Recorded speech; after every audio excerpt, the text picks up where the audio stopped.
Hello to all friends, कसे आहात सगळे? रेडिओ MPSC गुरु ऐकताय ना? Radio MPSC Guru spreading the knowledge powered by Spectrum अकॅडमीमध्ये मी प्रिया तुम्हा सगळ्यांचं स्वागत करते. मित्रांनो, रोज आपण एक सकारात्मक आणि चांगला विचार ऐकत असतो. यामागचं कारण हेच असतं की त्यातनं एक प्रकारची पॉझिटिव्हिटी आणि ऊर्जा आपल्याला मिळावी. चला तर मग ऐकूया आजचं विचारधन. तन्मयता नसेल तर विद्वत्ता व्यर्थ आहे. या सुंदर आणि प्रेरणादायी विचारानंतर ऐकूया आजचं दिनविशेष. मित्रांनो, दिनविशेष या सत्रांतर्गत आपण काही जन्म, मृत्यू आणि त्यांच्या नोंदी तसेच इतर काही महत्त्वाच्या घटनांच्या नोंदी याविषयीची सविस्तर माहिती दिनविशेष या सत्रात ऐकत असतो. एकूणच काय तर आजचा क्षण हा पुढच्या सेकंदाला इतिहास होत असतो. त्यातले काहीच क्षण जगाला विशेष म्हणून अजरामर होतात. चला तर मग जाणून घेऊया आजच्या दिवसाची म्हणजेच 15 मेची विशेष गोष्ट आजच्या दिनविशेष या सत्रात. मित्रांनो, आज जागतिक कुटुंब दिन. आपल्या परिवाराला चांगलं आरोग्य आणि संतुलित कुटुंबाचं महत्त्व समजावून त्यांना प्रोत्साहित करण्याच्या उद्देशाने संयुक्त राष्ट्राने दरवर्षी 15 मे हा दिवस जागतिक कुटुंब दिन म्हणून साजरा करण्याचं ठरवलं. तसंच आज ब्रिटिशकालीन भारतातील महान क्रांतिकारक व भगतसिंग व राजगुरू यांचे सहकारी सुखदेव थापा यांचा जन्म झाला. या व्यतिरिक्त आजच्या दिनविशेष या सत्रात आपण काही महत्त्वपूर्ण व्यक्तींचे जन्मदिन, निधन आणि त्यांच्या कार्याबद्दल जाणून घेणार आहोत. चला तर मग ऐकूया आज घडलेल्या काही महत्त्वाच्या घडामोडी. 15 मे हा दिवस विश्व कुटुंब संस्था दिन म्हणून साजरा केला जातो. त्याचप्रमाणे 15 मे हा पेराग्वे या देशाचा स्वातंत्र्य दिन आहे. 1811 साली पेराग्वेला स्पेनकडून स्वातंत्र्य मिळालं होतं. पेराग्वे हा दक्षिण अमेरिकेतील एक भूपरिवेष्टित देश आहे. पेराग्वेच्या उत्तरेस बोलिव्हिया, पूर्वेस ब्राझील आणि दक्षिणेस अर्जेंटिना हे देश आहेत. पेराग्वे नदी या देशातून उत्तर दक्षिण वाहते. पेराग्वे या देशाची राजधानी आसुनसियोन ही आहे. 16व्या शतकापासून स्पेनची वसाहत असलेल्या पेराग्वेला 1811 साली स्वातंत्र्य मिळालं. त्यानंतर पुढील अनेक दशके येथे लष्करी हुकुमशहांनी सत्ता गाजवली. त्यांच्या अविचारी व स्वार्थी धोरणांमुळे येथील प्रगती खुंटली व अनेक अनावश्यक युद्धात येथील 60 ते 70% जनता मृत्युमुखी पडली. 20व्या शतकाच्या उत्तरार्धामध्ये पेराग्वेवर आल्फ्रेदो स्त्रॉन्सर यांची दीर्घकाळ सत्ता होती. 1989 साली त्यांची लष्करी हुकुमशाही उलथवून टाकण्यात आल्यानंतर पेराग्वेमध्ये 1993 सालापासून लोकशाही मार्गाने निवडणुका घेतल्या जात आहेत. सध्या पेराग्वे हा दक्षिण अमेरिकेमधील सर्वात गरीब व अविकसित देशांपैकी एक मानला जातो. परंतु 2010 साली पेराग्वेची अर्थव्यवस्था 14.5% इतक्या दराने वाढली. यानंतर वळूया पुढच्या घटनेकडे. आजच्याच दिवशी 1718 साली जगातल्या पहिल्या मशीन गन बंदुकीचे पेटंट जेम्स पक्कल यांनी घेतले. 1730 साली रॉबर्ट वॉलपॉल युनायटेड किंगडमचे पहिले पंतप्रधान झाले. 1907 साली क्रांतिकारक सुखदेव थापर यांचा जन्म झाला. सुखदेव थापर हे भारतीय स्वातंत्र्य सेनानी होते. यांचा 1928 J.P. सॉन्डर्स यांना यमसदनी धाडण्याच्या कटात ते सहभागी होते. त्यामुळेच भगतसिंग, सुखदेव आणि राजगुरू या तिघांनाही लाहोर जेलमध्ये 23 मार्च 1931 फासावर चढवण्यात आले. यानंतर वळूया पुढच्या घटनेकडे.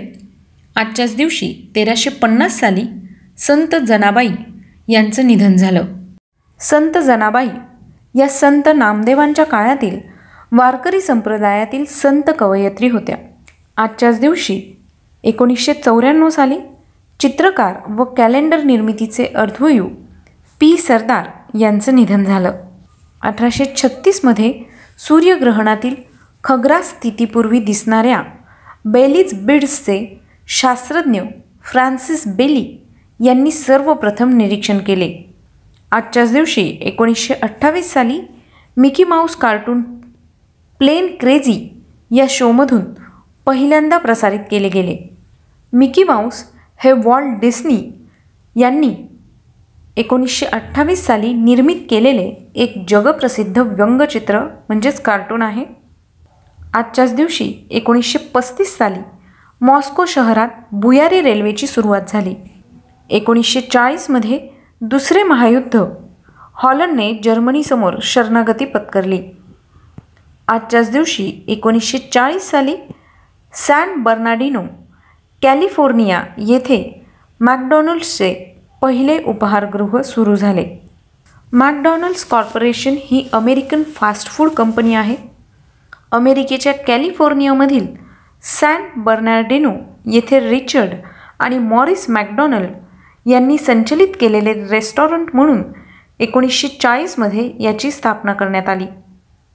मॅकडॉनल्ड्स ही जगातील सर्वात मोठी रेस्टॉरंट साखळी आहे, जी 2018पर्यंत 37,855 आउटलेट्समध्ये दररोज 100पेक्षा जास्त देशांमध्ये 69 दशलक्ष ग्राहकांसाठी सेवा देते. यानंतर वळूया पुढच्या घटनेकडे. आजच्याच दिवशी 1958 साली सोव्हिएत युनियनने स्पुतनिक 3चे प्रक्षेपण केले. 1960 साली सोव्हिएत युनियनने स्पुतनिक 4चे प्रक्षेपण केले. आजच्याच दिवशी 1961 साली पुण्याच्या चतुःशृंगी वीज केंद्रात प्रचंड स्फोट होऊन 9 जणांचा मृत्यू झाला. आजच्याच दिवशी 2000 साली दक्षिण काश्मीरच्या अनंतनाग जिल्ह्यातील मंडीपुरा येथे अतिरेक्यांनी पेरलेल्या भूसुरुंगाच्या स्फोटात जम्मू काश्मीरचे ऊर्जा राज्यमंत्री गुलाम हसन बट यांच्यासह 5 जण ठार झाले. 1903मध्ये साहित्य मीमांसक, कवी व विचारवंत रा. श्री. चोक यांचा जन्म झाला. त्यांचा मृत्यू 21 फेब्रुवारी 1977 रोजी झाला. आजच्याच दिवशी 1817 साली भारतीय तत्त्ववेत्ते आणि लेखक देवेंद्रनाथ टागोर यांचा जन्म झाला. त्यांचा मृत्यू 19 जानेवारी 1905 रोजी झाला. 1859 साली नोबेल पारितोषिक विजेते फ्रेंच भौतिकशास्त्रज्ञ पेयर क्युरी यांचा जन्म झाला. त्यांचा मृत्यू 19 एप्रिल 1906 रोजी झाला. आजच्याच दिवशी 2007 साली लिबर्टी विद्यापीठाचे स्थापक जेरी फेलवेल यांचं निधन झालं. त्यांचा जन्म 11 ऑगस्ट 1933 रोजी झाला. 1993मध्ये स्वतंत्र भारताचे पहिले लष्कर प्रमुख फील्ड मार्शल KM करियप्पा यांचं निधन झालं. त्यांचा जन्म 28 जानेवारी 1899 रोजी झाला. आजच्याच दिवशी 2000 साली जुन्या जमान्यातील चित्रपट व नाट्य अभिनेते सज्जन यांचं निधन झालं. 1729 साली वैशाख व 14 शके 1651 मराठेशाहीच्या आपातप्रसंगी पराक्रम गाजवणारे खंडेराव दाभाडे यांचं निधन झालं. आजच्याच दिवशी 1994 साली जागतिक हौशी स्नूकर अजिंक्यपद स्पर्धेतील एकमेव भारतीय विजेता ओम अग्रवाल यांचं निधन झालं. आजच्याच दिवशी 1967 साली धगधग गर्ल माधुरी दीक्षित नेने यांचा जन्म झाला. तर मित्रांनो, ही होती आजच्या दिवसाची विशेष गोष्ट, म्हणजेच आजचं दिनविशेष हे सत्र. तुम्हाला आमचं दिनविशेष हे सत्र कसं वाटलं ते आम्हाला नक्की कळवा. त्यासाठीचा आमचा व्हॉट्सअप क्रमांक आहे 8698 म्हणजेच 8698869880. मित्रांनो, तुम्ही आमचं दिनविशेष हे सत्र आमच्या स्पेक्ट्रम अकॅडमी या यूट्यूब चॅनलवर देखील पाहू शकता. त्याकरता तुम्हाला फक्त आमचं यूट्यूब चॅनल सबस्क्राईब करावं लागेल. चला तर मग मित्रांनो, मी प्रिया तुम्हा सगळ्यांची रजा घेते. पुन्हा भेटूया उद्याच्या दिनविशेष या सत्रात. तोपर्यंत घरी राहा, काळजी घ्या, सुरक्षित राहा, स्वतःची आणि स्वतःच्या कुटुंबियांची काळजी घ्या. आणि हो, 1 जूनपर्यंत आता लॉकडाऊन लागलेलं आहे, त्यामुळे भरपूर माहिती मिळवण्यासाठी स्पर्धा परीक्षांच्या तयारीसाठी आणि तुमच्या ज्ञानात भर घालण्यासाठी आणि अशीच नवीन नवीन माहिती ऐकण्यासाठी ऐकत रहा radio MPSC Guru spreading the knowledge powered by spectrum academy.